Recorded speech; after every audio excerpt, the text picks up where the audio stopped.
Magandang araw mga karelasyon. Ngayon, pag-uusapan natin ang isang interesting na paksa na siguradong marami ang makaka-relate. Paano mo ba malalaman kung seryoso at totoo ang pagmamahal ng lalaki sa iyo? So, kung gusto mong malaman ang mga ito, manood ka. So, huwag na tayong magpaligoy-ligoy. Number one, ibinibigay lahat ng sahod sa iyo. Isa itong napakalaking senyales ng pagmamahal ng lalaki. Kapag bukal sa loob niyang ibinibigay sa iyo ang lahat ng kaniyang sahod. Hindi lahat ng lalaki kayang gawin ito kasi natural sa lalaki ang magiging protector at provider.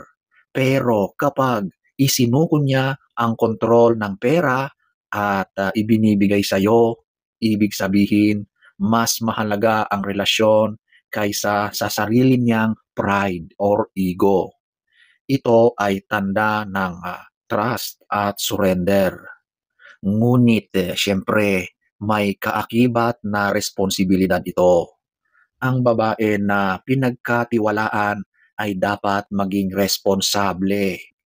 Huwag niyang abusuhin dahil kapag inabuso ang tiwala, mawawala ang respeto ng lalaki. Kaya kung may partner kang ganito, alagaan mo ang pagtitiwala niya dahil hindi lahat ng lalaki ay handang gawin ang ganitong sakripisyo. Number two, lahat ng gusto mo, ibinibigay niya. Gumagawa siya ng mga paraan. Hindi ito tungkol sa pagiging materialistic, kundi tungkol sa effort at willingness na mag-provide. Kahit maliit o malaki ang bagay, gagawin niya para lang mapasaya ka. Gusto mong kumain ng mga paborito mo? Gusto mong mamasyal? O simpleng may gusto kang ipapabili sa kanya? Kahit gipit siya, hahanap at hahanap yan ng paraan. Sa psychology, ito ay tinatawag na acts of service, isa sa mga love languages. Ang lalaki, kahit hindi expressive sa salita, ipinapakita niya ang pagmamahal niya sa pamamagitan ng kanyang mga ginagawa. At tandaan, minsan, hindi naman mahalaga ang presyo ng bagay na ibinibigay niya.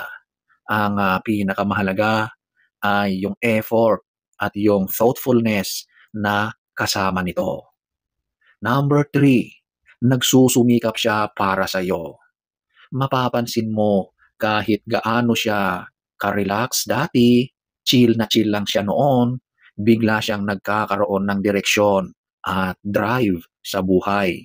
Kung dati kontento na siya sa maliliit or mga simpleng bagay, ngayon pinipilit niyang mas galingan, mas magsipag, at mas ayusin ang buhay niya dahil sa'yo. Kasi sa natural na pagkatao ng lalaki, gusto niyang maging provider. At kapag may babaeng mahal siya, gagawin niya ang lahat para masiguro ang kinabukasan ninyo. Kaya kung nakikita mong nagsusumikap siya para sa inyo, tandaan mo, ikaw ang dahilan ng pagbabago at paglago niya.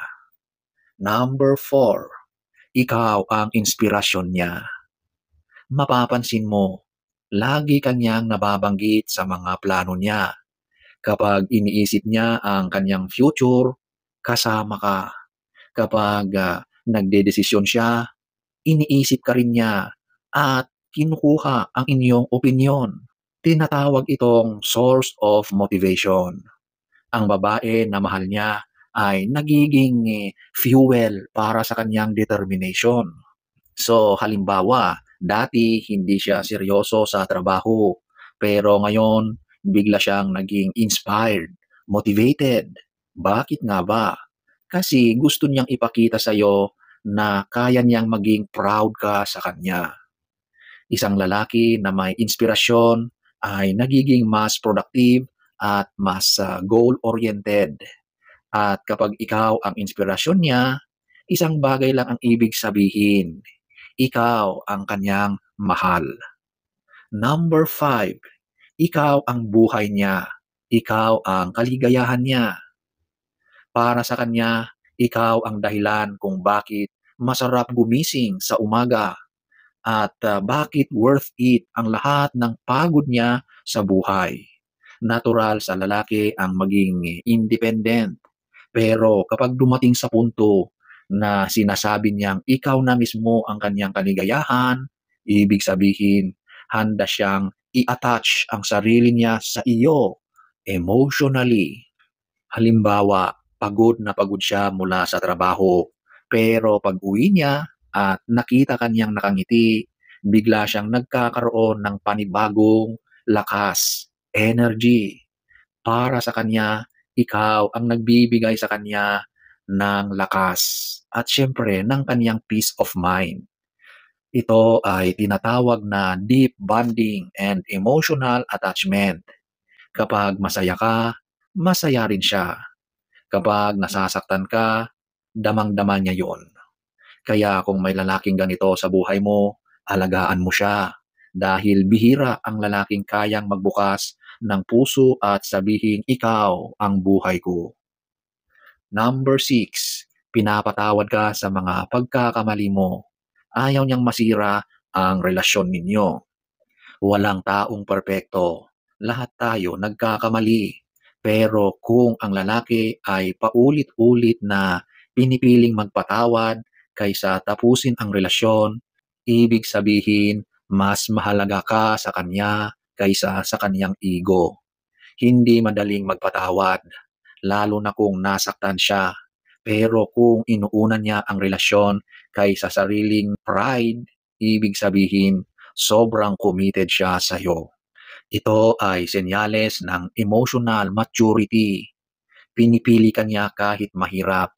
Kasi para sa kanya, mas mahalaga ka kaysa isang pagkakamali. Pero tandaan, ang pagpapatawad ay hindi lisensya para abusuhin mo.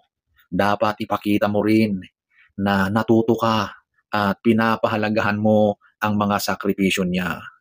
Number 7, ikaw lang ang mahal niya at wala ng iba. Sa panahon ngayon na napakaraming tukso, lalo na sa social media, napakadaling tumingin sa iba. Pero kung ang isang lalaki ay piniling ikaw lang, ibig sabihin, sobra kanyang mahal. Hindi siya naghahanap ng iba. Hindi siya nakikipag-chat, nakikipag-usap ng palihim, at hindi siya naghahanap ng atensyon ng iba. Kasi para sa kanya, sapat na sapat ka na.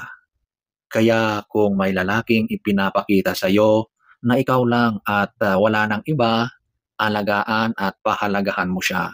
Dahil napakabihira ng ganitong klase ng pagmamahal. So, mga karelasyon, kung nakikita mo ang mga katangiang ito sa partner mo, tandaan mo, hindi lahat ng babae ay nabibigyan ng ganitong klase ng pagmamahal. Kaya ingatan mo siya at mahalin mo rin siya ng buo at tapat. At para naman sa mga lalaking nakikinig, sana maging inspirasyon ito para ipakita sa inyong mga partner kung gaano niyo sila kamahal. So sana ay nagustuhan nyo ang ating topic for today. Next story time. Don't forget to subscribe.